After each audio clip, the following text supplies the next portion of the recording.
Good afternoon, everyone. I pray that your Monday you found places and spaces of joy, of peace, of happiness, of ways to just amuse yourself, or possibly laughing at yourself, or possibly just finding time to be calm, to be centered.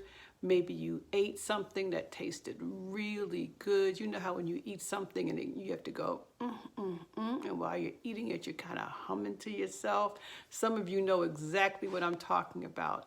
But I pray that your yesterday had spaces and places that you could enjoy. Last week, I had asked people to recommend topics that they would like for me to cover. And overwhelmingly, the topic of toxic relationships came up.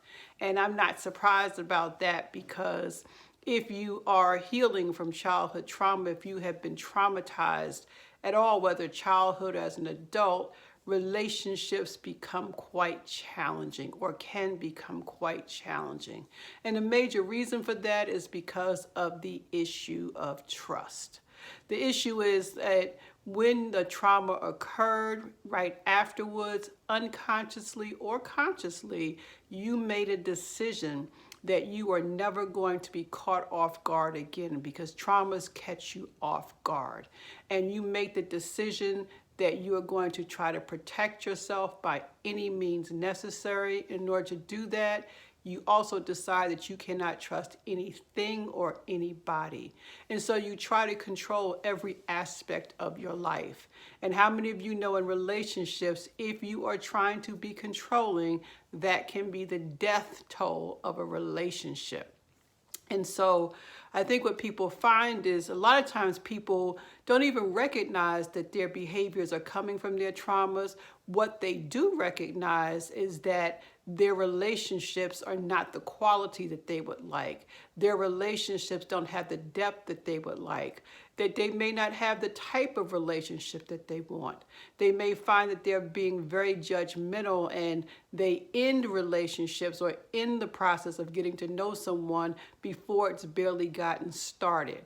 Another part of not having trust in relationship is you may find that you're setting people up. You already believe that they're going to harm you. You already believe they don't have your best interest at hand. So unconsciously, you set out to prove it. So you set up you do some kind of like manipulation, some mind games. You ask them questions to make sure to see if you can catch them in a lie. You do things and you're looking for a particular answer, but they don't know that, so they give their own honest opinion. You decide that they're being disrespectful or being rude, or they are not taking your feelings into account, and you cut them off. That is your way of of perpetuating your belief that people are not trustworthy. The challenge with that is in any relationship, I don't care how good it is, there will be times where you all will not agree. There will be times where people will say things that you don't like, particularly how they said it or the way they said it. And what they said may have been true, and they may have said in the best way possible, but because you are tapping into the need to protect yourself no matter what, how you hear those comments, how you receive it becomes skewed. Now you may say, well, I'm in a relationship with so-and-so and they really are a nasty somebody. They really do say mean things to me. Well, as we go through this series, we're going to talk about how when you're in protective mode, when you don't trust people, somehow you still tend to attract toxic people. You have the tendency to attract persons with narcissistic tendencies, which we talked about a couple of weeks ago. And so I resonated with the request to talk about toxic relationships, but I want to warn you that a large part of how to deal with toxic relationships has a lot to do with how you change, the changes that you make in you. Because the ongoing theme for this is you cannot change anyone other than you. You cannot, in a healthy way, control anyone else except for you. And you may say, well, just suppose my toxic relationship is with my children and I need to control them.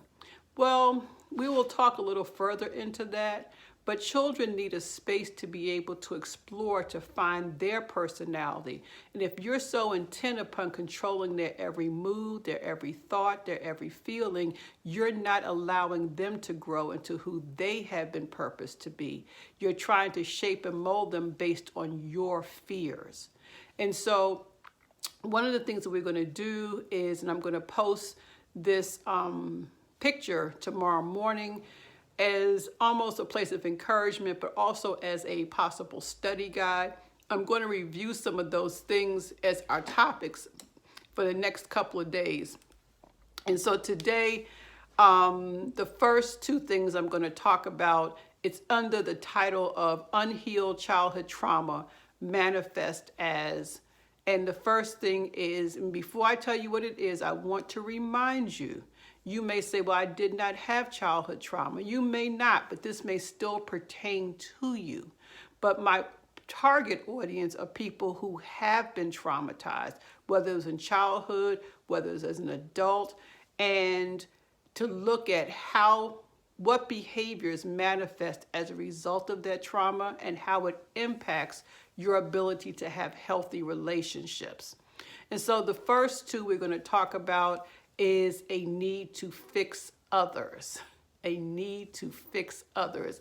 And maybe I'll just start with that one by itself, because that is a big one. That falls under the idea of if I can't trust, and I therefore need to control my environment and everyone around them, if the persons I'm interacting with are not behaving in the manner that I want them to behave, they're not saying the things I want them to say, they're not doing the things I want them to do, if I am constantly pointing out or noticing their flaws, I then therefore have a desire to fix them. And a lot of people go into relationships, go into marriages with the idea, I see some things I don't like in this person, I see some characteristics, but once we get together, I'm going to fix that. I'm going to fix that person. I'm going to help that person to deal with these behaviors that I find not acceptable. Well, trying to fix somebody else is probably a useless endeavor. It's a whole lot of work, and it only becomes beneficial if the person who you are trying to fix wants to be fixed, has agreed to be fixed. But even if they have agreed and they want to, it's not up to you to fix them. It's up to them. You may be able to assist them in the journey. You may be able to provide feedback, but ultimately, if there's any fixing to be done, each individual has to do their own work themselves. But yet again, when you struggle with trust issues, when you struggle with control, there is an inherent need to fix the other person. It's almost as if you're hyper-focused on what they need to do differently in order to make you happy. And that's a key phrase. What do they need to do differently? How do they need to respond differently in order to make you happy? Well, happiness is an inside job. Happiness really is an inside job. And depending on someone else to make you happy can also be a really challenging and ultimately fruitless endeavor, because the persons could be giving you everything that you want, everything you've asked for, but internally you're still not satisfied. And when I say internally you're still not satisfied, the person who you were, or the person who has been traumatized, the person who has gone through whatever challenge you've gone through, that piece of you is seeking happiness from the outside, when only true happiness will come once you heal that emotional wound. And a good friend of mine, she calls herself the soul love coach. She always talks about emotional wounds and how those emotional wounds need to be filled and fixed within us. And so I'm going to end today, and I want to challenge you to think about your relationships, whether it's with an intimate partner, whether it's with a sibling or a family member, whether it's with your children. And I want you to simply note, are there ways that you are trying to fix them? Are there things that you want to change in them? Are there things that they do that you believe if they would just stop doing X, Y, or Z, it would make me happier? And once you identify that, I want you to just repeat to yourself, the only person I can change is me. It's an inside job. The only person I can fix is me. It's an inside job. The only person that I can fix is me.